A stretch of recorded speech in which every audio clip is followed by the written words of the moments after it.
Welcome to our YouTube channel New Horizon Academy. For more updates, subscribe to our YouTube channel and click the bell icon. Thank you. New Horizon একাডেমিতে সকলকে স্বাগত। আজকে আমরা আছি atomic স্ট্রাকচারের part 14 ভিডিওতে। দেখো, অরবিটাল সম্পর্কে আলোচনা করা হয়েছে, কোয়ান্টাম সংখ্যা সম্পর্কে অনেক ডিটেলসে আমরা আলোচনা করেছি। এইবার সেইগুলোর অ্যাপ্লিকেশন নিয়ে আমরা আলোচনা করব। সেখান থেকে অ্যাপ্লিকেশন করতে গিয়ে আমরা একটা নীতি সম্পর্কে জানবো, একটা সূত্র বা নীতি সম্পর্কে জানবো। সেটা কি? এই নীতিটার নাম হলো পাউলির অপবর্জন নীতি। এটা কিন্তু একটা বিজ্ঞানীর নাম অনুযায়ী, ঠিক আছে? অপবর্জন নীতিটা কি? এক্সক্লুশন প্রিন্সিপাল একে বলা হয়। এক্সক্লুশন প্রিন্সিপাল মানে নেবে না, গ্রহণ করবে না, এমন প্রিন্সিপাল। কেমন? খুব সিম্পল একটা প্রিন্সিপাল। বলছে প্রিন্সিপালটা এমন যে আমরা যদি কোনো একটা উপকক্ষ নিয়ে কাজ করি, উপকক্ষ নিয়ে কাজ করলে এটা সবচাইতে ভালো ক্লিয়ার হবে। মনে করো আমরা একটা উপকক্ষ 1s উপকক্ষ নিয়ে কাজ করছি, একটা উপকক্ষ 1s উপকক্ষ, এটা নিয়ে আমরা কাজ করব। তাহলে 1s মানে নিশ্চয়ই আমরা জানি যে এই 1s উপকক্ষ বলা মানে আমরা এখান থেকে কিন্তু n l m s এর সম্ভাব্য মানগুলো সব পেয়ে যাব।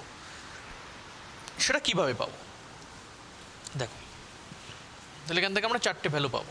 n এর মান পাবো, l এর মান পাবো, m এর মান পাবো, আর s এর মান পাবো।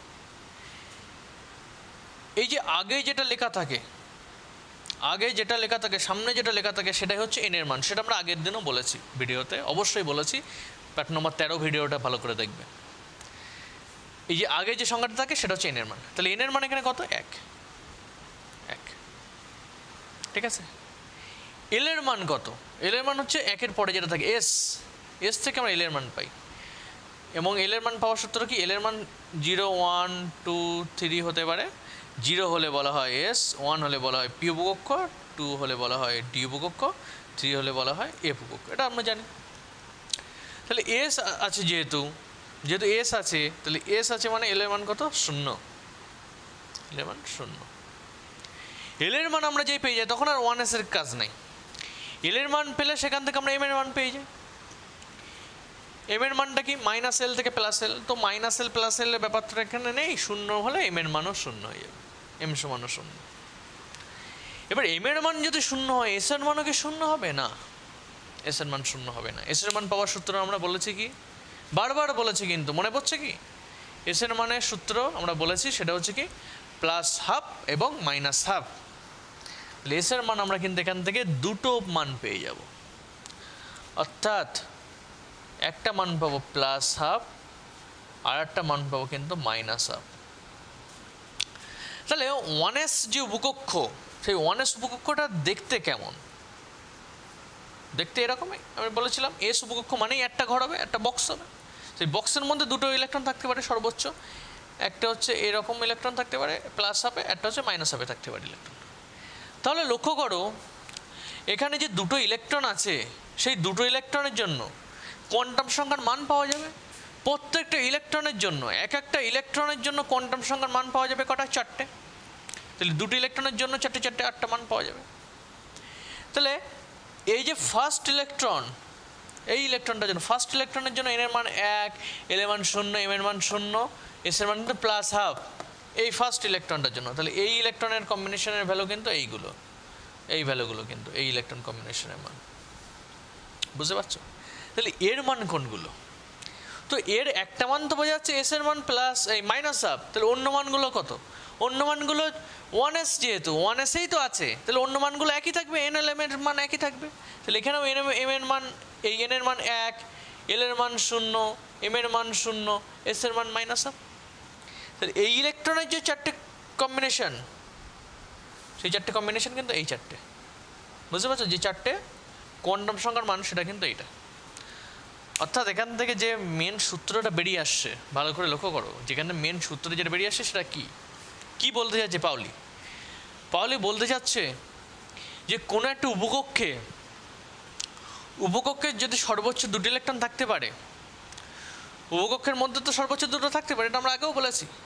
উপকক্ষের মধ্যে যে সর্বোচ্চ 2টো ইলেকট্রন থাকে, সেই 2টো ইলেকট্রনের মধ্যে প্রত্যেকটা যে ইলেকট্রন, তাদের 4টে করে মান থাকে, কোয়ান্টাম সংখ্যার মান থাকে, n l m s এর মান থাকে। বলছে 4টি কোয়ান্টাম সংখ্যার মান কখনো একই হবে না।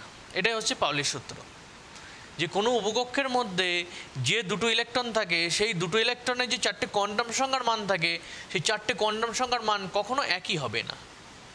সবগুলো যদি একই হয়, সবগুলো যদি একই হয়ে যায়, অর্থাৎ এন এল এম যদি একই হয়ে যায়, এস এর মান অবশ্যই আলাদা হবে। কারণ এস অর্থাৎ একটা অরবিটালের মধ্যে যে দুটো ইলেকট্রন থাকে সেই দুটোর ঘূর্ণন সবসময় একই দিকে হতে পারে না। একটার ঘূর্ণন যদি এইভাবে হয়, অর্থাৎ অ্যান্টিক্লকওয়াইজ যদি হয়, আর একটা ঘূর্ণন কিন্তু এইভাবে হবে। বুঝতে পারছো? তাহলে লক্ষ্য রাখবে, একটা ক্লকওয়াইজ হলে আর একটা অ্যান্টিক্লকওয়াইজ হবে, এইভাবে কিন্তু ইলেকট্রনগুলো ঘুরবে। তো সেটাই বলেছে পাউলি। তাহলে কী বলেছে, যে একটি উপকক্ষের মধ্যে যে যদি দুটো ইলেকট্রন থাকে সেই দুটো ইলেকট্রনের যে চারটি কোয়ান্টাম সংখ্যার মান পাওয়া যায়, আলাদা আলাদাভাবে যে চারটি কোয়ান্টাম সংখ্যার মান পাওয়া যাবে, এই চারটি কোয়ান্টাম সংখ্যার মান কখনো একই হবে না। অর্থাৎ তিনটে একই হতে পারে সর্বোচ্চ, একটা গিয়ে কিন্তু আলাদা হয়ে যাবে। ঠিক আছে, সেটা হচ্ছে এস এর মান গিয়ে আলাদা হয়ে যাবে, প্লাস আর মাইনাস আর।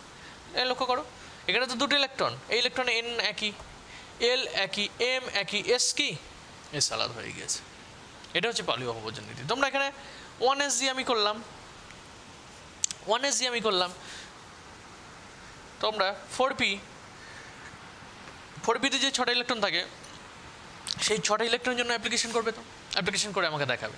4pর জন্য 6টা অ্যাপ্লিকেশন করে আমাকে কিন্তু দেখাবে যে 6টা ইলেকট্রনের ক্ষেত্রে, 6টার ক্ষেত্রে যে প্রতিটা জোরভাবে আছে তাদের মধ্যে কি কোয়ান্টাম সংখ্যার মান একই হবে, এটা একটু আমাকে করে দেখাবে। তাহলে এটা হচ্ছে পাউলির অপবর্জন নীতি।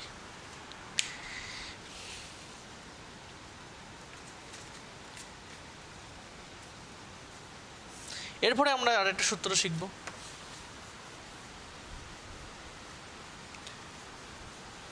তিনটে সূত্র আছে, পাউলি আমরা শিখে ফেলেছি, এবার শিখব হুন্ডের সূত্র, হুন্ডের মাল্টিপ্লিসিটি সূত্র বা হুন্ডের সূত্র বলা হয়। পরীক্ষাতে মাল্টিপ্লিসিটি সূত্র বলুক বা শুধু সূত্র বলুক একই হবে। ঠিক আছে, হুন্ডের মাল্টিপ্লিসিটি সূত্র, এটা কেমন? দেখো, সূত্রগুলো উদাহরণের সাহায্যে মনে রাখবে, তাহলে দেখবে কোনোদিন বুঝতে অসুবিধা হবে না। যেমন পাউলির অপবর্জন নীতিটা আমরা 1s এর সাহায্যে মনে রেখেছি, ঠিক একই রকমভাবে হুন্ডের যে সূত্রটা আছে, হুন্ডের সূত্রটা আমরা কীভাবে একটা উদাহরণের সাহায্যে মনে রাখবো। হুন্ডের সূত্রটা এসছে ইলেকট্রন ভর্তির নিয়ম থেকে। ইলেকট্রন ভর্তির যে নিয়ম, কোনো একটা অরবিটালের মধ্যে ইলেকট্রন ভর্তি আমরা কি করে করব। ধরো এফ উপকক্ষের মধ্যে 14টা ইলেকট্রন থাকতে পারে, এটা আমরা জেনেছি। 7টা ঘর আছে, তার মধ্যে সর্বোচ্চ ইলেকট্রন থাকতে পারে 14টা। তো সেই 14টা ইলেকট্রন ওই 7টা ঘরের মধ্যে কীভাবে থাকবে বা কীভাবে ভর্তি হবে সেইটা আমরা শিখব। বুঝতে পারছো? হুন্ডের সূত্র থেকে ইলেকট্রন, তাহলে আমরা উল্টোভাবে যদি বলি যে হুন্ডে মাল্টিপ্লিসিটি সূত্রটা মানে কি, সূত্রটা মানে হচ্ছে ইলেকট্রন ভর্তির নিয়ম শেখা। ঠিক আছে, অরবিটালে আমরা এখানে লিখে দিচ্ছি যে অরবিটালে, এর মানে হচ্ছে অরবিটালে ইলেকট্রন ই মাইনাস দিয়ে ইলেকট্রনকে প্রকাশ করা হয়, ইলেকট্রন ভর্তির নিয়ম। Admission procedure. ঠিক আছে, ভর্তির কি করে, মানে ভর্তি কীভাবে হবে, ভর্তির নিয়ম শিখি আমরা। দেখো, খুব সিম্পল, খুব সহজ জিনিস কিন্তু এটা। আমরা ডি উপকক্ষ নিয়ে ধরার চেষ্টা করছি। ডি উপকক্ষের একটা উদাহরণ নিচ্ছি। ডি উপকক্ষের উদাহরণ কেন নিলাম, এটা নিলে বোঝাতে সুবিধা হবে আমার। আমি পি দিয়েও বোঝাতে পারতাম, এস দিয়ে ঠিক বোঝানো যায় না। এর উদাহরণটা না এস দিয়ে ঠিক বোঝানো যায় না, পি ডি বা এফ দিয়ে খুব ভালো বোঝানো যায়। তো আমরা ডিটা নিচ্ছি। ডি উপকক্ষের ক্ষেত্রে ঘর করা হয়, এটা আমরা জানি। উপকক্ষের ঘর করা 5টা। তাহলে 5টা ঘর আমরা এঁকে নিচ্ছি, এই 5টা, 1 2 3 4, 1 2 3 4, 5টা ঘর আছে। তাহলে 5টা ঘরের আমি কটা কম্বিনেশন করছি। দেখো, খুব মজার ব্যাপার এটা। 1 2 3 4, আমি কটা কম্বিনেশন করছি, 3টে কম্বিনেশন ধরো করো। মনে করো ডিতে, ডি মাথায় 5 লেখা আছে, না 6 লেখা আছে, মনে করো একটু বড় সংখ্যা নিয়ে কাজ করি। 6 লেখা আছে, ডি এর মাথায় 6 লেখা আছে। এর মানে কি? এর মানে এরকম লেখা থাকা মানে ডি উপকক্ষের মধ্যে 6টি ইলেকট্রন আছে। তো ডির উপকক্ষের মধ্যে 6টি ইলেকট্রন আছে, এটা কি সত্য? হ্যাঁ সত্য। কারণ ডি এর মধ্যে সর্বোচ্চ কটা থাকতে পারে? সর্বোচ্চ ঘর হচ্ছে ঘর 5টা, তাহলে সর্বোচ্চ কটা থাকতে পারে? 10টা। তো আমাদের D6টা সম্ভব, ঠিক আছে? কিভাবে সম্ভব? তাহলে কীভাবে ইলেকট্রন ভর্তি হবে? 6টা কি আমরা এইভাবে ভর্তি করব? 1 2 3 4 5 6 এইভাবে ভর্তি করব? না 6টা এইভাবে ভর্তি করব, 1 2 3 4 5 6 এইভাবে ভর্তি করব? না 6টা এইভাবে ভর্তি করব, 1 2 3 4 5 6 এইভাবে ভর্তি করব? কোনটা ভর্তি করব? 3 রকমভাবে তো ভর্তি করা যাচ্ছে দেখছি। বা এরকমও তো করতে পারতাম, 6টা যেহেতু, ঘর 5টা, 1 2 3 4, ঘর হচ্ছে আমার 5টা, 6টা আছে, তাহলে আমি তো এরকম করতে পারতাম, এই দিয়ে এই দুটো, 3টে 4টে 5টা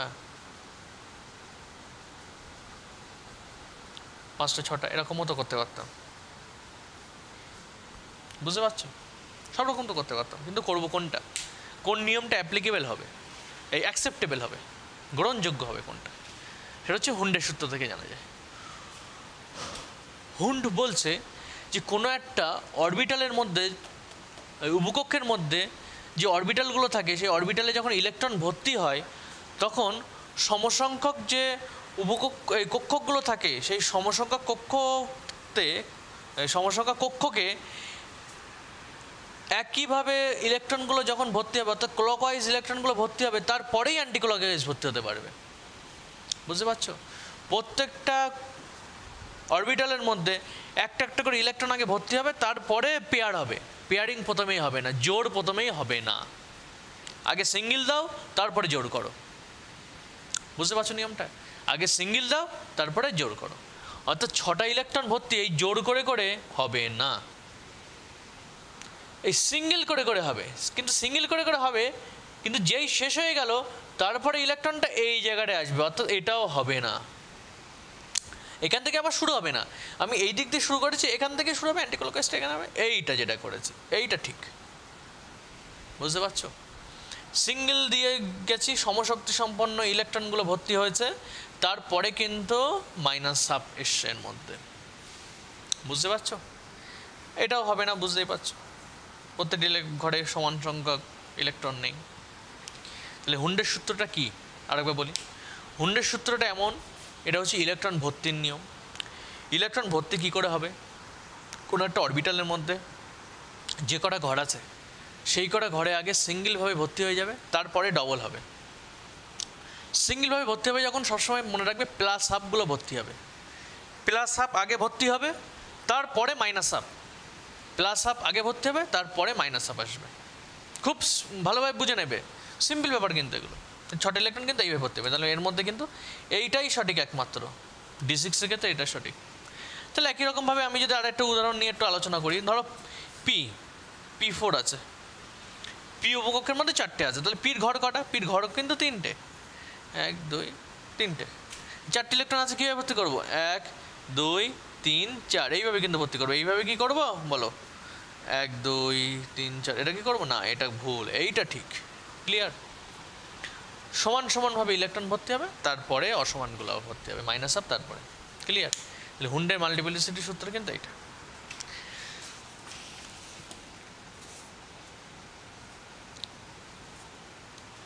এরপরে আমরা নেক্সট সূত্রের মধ্যে যাচ্ছি।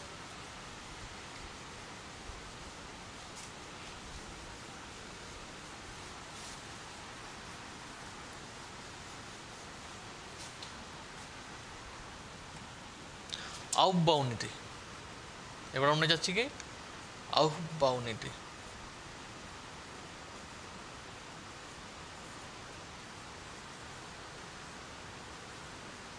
ঠিক আছে? আউফবাউ নীতি।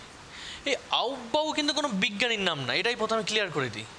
হুন্ড যেমন একটা বিজ্ঞানীর নাম, এর আগে যে সূত্রটা শিখলাম পাউলি, সেটাও একটা কিন্তু সায়েন্টিস্টের নাম, বিজ্ঞানী। কিন্তু আউফবাউ কিন্তু কোনো বিজ্ঞানীর নাম না। আউফবাউ হচ্ছে একটা জার্মান শব্দ, এর মানে হচ্ছে একটি একটি করে গড়ে তোলা।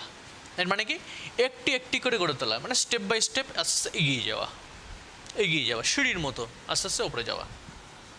কি এই নীতিটা শিখতে গেলে আমরা আবার একটা উদাহরণ ছাড়া নীতি শেখা যায় না। নীতি কিন্তু মুখস্থ করে শেখা যায় না, একটা উদাহরণ নিয়ে শিখবো। এবং এই নীতিটার অ্যাপ্লিকেশন কোথায়, কিসের কাজ, এর কাজ কি? আউববাউ নীতির কাজ হচ্ছে ইলেকট্রনগুলো ভর্তির নিয়ম যেটা শিখেছি অরবিটালের মধ্যে, এবার এটা হচ্ছে কক্ষে, ওই উপকক্ষে ইলেকট্রনগুলো কীভাবে পরপর ভর্তি হয়, উপকক্ষে শক্তির ক্রম আমরা জানতে পারি। এটা আউববাউ নীতির সাহায্যে কী কী জানতে পারি? উপকক্ষের শক্তির ক্রম জানতে পারি, ঠিক আছে? শক্তির ক্রম, যে উপকক্ষগুলোর কার শক্তি কম, কার শক্তি বেশি, কোন উপকক্ষে আগে ইলেকট্রন ঢুকবে, কোন উপকক্ষে পরে ইলেকট্রন ঢুকবে, ইত্যাদি সম্পর্কে আমরা কিন্তু আইডিয়া পাবো, ঠিক আছে? আউববাউ নীতিতে আমরা মেনলি কাজ করবো উপকক্ষ নিয়ে, ঠিক আছে? দেখি আমরা কাজ করি। দেখো এখানে যে পাউলির অপভাজ্য নীতিটা আছে,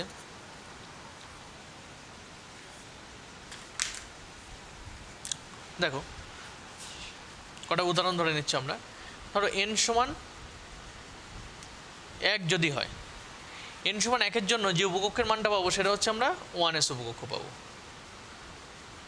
n সমান 2-এর জন্য আমরা উপকক্ষ কিন্তু দুটো পাবো, এটা হচ্ছে 2s পাবো, এটা হচ্ছে 2p পাবো। n সমান 3-এর জন্য আমরা উপকক্ষ কিন্তু 3টে পাবো, একটা হচ্ছে 3s, এটা হচ্ছে 3p, এটা হচ্ছে 3d পাবো। n সমান 4-এর জন্য আমরা পাবো 4টে, 4s, 4p, 4d আর 4f পাবো। n সমান 5-এর জন্য আমরা পাবো 5টা, কিন্তু 5টা লিখবো না, আমরা 3টে 4টেই লিখে দেবো, 5s, 5p, 5d 3টে লিখে দিলাম, 5f 5g নিলাম না। n সমান 6-এর জন্য 6s, 6p দুটো নিলাম, আর n সমান 7-এর জন্য একটাই নিলাম, তাহলে 7s, কিন্তু একটা না, কিন্তু এর জন্য 7টাই ভ্যালু পাওয়া যাবে। n সমান 6-এর জন্য 6টা ভ্যালু পাওয়া যায়, 5-এর জন্য 5টা ভ্যালু পাওয়া যায়, অনেকগুলো নিলাম না, অল্প নিলাম, সিমেট্রিক্যালি যাতে দেখতে ভালো লাগে, ঠিক আছে? এইবার আমরা এই অরবিটালগুলোকে এইভাবে অ্যারো দিয়ে মেলাবো। দেখো সমান্তরাল অ্যারো মারবো, তাতে যে কটা বেঁধে, বুঝতে পারছো কি? সমান্তরাল অ্যারো মারবো যাতে যে কটা অরবিটাল এই উপকক্ষ বিঁধে যায় বিঁধবে। এইটা যেমন অ্যারো মারলে দেখো 3টে বিঁধছে, দেখো আমি সমান্তরাল রাখছি কিন্তু প্রত্যেকটার মধ্যে, আমি কিন্তু ইচ্ছা মতন দিচ্ছি না। ক্লিয়ার?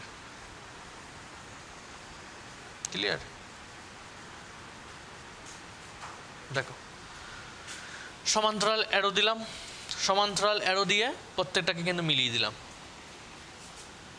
এবারে দেখবা এই যে 1s-এর যে শেষ মাথা, 1s-এর শেষ মাথা থেকে আমরা কিন্তু এই 2s এইভাবে মেলাবো, তারপর 3s এইভাবে মেলাবো। দেখো এই একটা অ্যারো, এই অ্যারোগুলো সবগুলো আমরা শেষ থেকে শুরুতে মেলাবো। এই অ্যারো শেষ, এই অ্যারো শেষ থেকে এর শুরুতে গিয়ে মিলিয়ে দিলাম, এই অ্যারো শেষ থেকে এর শুরুতে গিয়ে মিলিয়ে দিলাম, বুঝতে পারছো? এই অ্যারো শেষ থেকে এই শুরুতে গিয়ে মিলিয়ে দিলাম, এই অ্যারো শেষ থেকে এই শুরুতে গিয়ে মিলিয়ে দিলাম, এই অ্যারো শেষ থেকে এই শুরুতে গিয়ে মিলিয়ে দিলাম, এই অ্যারো শেষ থেকে এই শুরুতে গিয়ে মিলিয়ে দিলাম। লক্ষ্য করো, তাহলে এইবার এই অ্যারোটার এই মাথা থেকে আমি যদি শুরু করি, স্টার্টিং পয়েন্ট, এটাকে যদি বলি স্টার্ট, তাহলে এন্ড পয়েন্ট কোনটা? দেখো এই স্টার্ট হয়ে এই এন্ড হয়ে এই গিয়ে এখান থেকে আবার এই আসছে, ঠিক আছে? পরপর দেখো, পরপর কিন্তু আসছে, পরপর মিলিয়ে দিচ্ছি, মিলিয়ে দিতে এন্ড কোথায়? 7s-এ কিন্তু এই জায়গাটায় এসে 7s-এ গিয়ে এন্ড হয়েছে। তাহলে আমরা পরপর অরবিটালগুলোকে এবার সাজিয়ে লিখবো, ঠিক আছে? পরপর যদি অরবিটালগুলোকে সাজিয়ে লিখি, উপকক্ষগুলোকে যদি সাজিয়ে লিখি, তাহলে কেমন হবে একটু দেখি। আমি এই আউববাউ নীতিটা একটু মুছে দেখো, তাহলে পরপর লিখবো। 1s লিখলাম, 1s-এর পরে কি লিখলাম, কি লিখবো? দেখো 2s এসছে, 2s, 1s-এর পর 2s, 2s-এর পর কে এসছে? দেখো 2p, 2pর পর 3s, 2p, 2pর পরে 3s, 2pর পর 3s, 3s-এর পরে 3p, তারপর দেখো 4s, 3s-এর পর 3p, তারপর হচ্ছে 4s, 4s, 4s-এর পরে কি এসছে? দেখো ঘুরে আসছে, দেখো 3d, 4p, 5s, 3d 4p 5s 3d 4p 5s 5s এর পর দেখো ঘুরে ঘুরে ঘুরে ঘুরে কত থেকে এসছে 4d 5p 6s 4d 5p 6s 6s এসছে 6s এর পরে এসে কি 4f 5d 6p 4f 5d 6p 5d 6p তারপরে আসছে 7s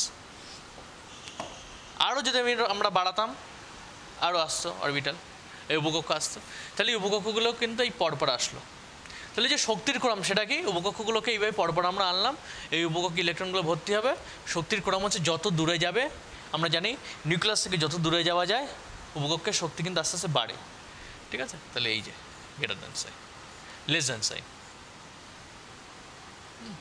লেস দ্যান সাইন হবে প্রত্যেকটার মাঝখানে যত দূরে যাচ্ছে শক্তি পাচ্ছে যত দূরে যাচ্ছে শক্তি পাচ্ছে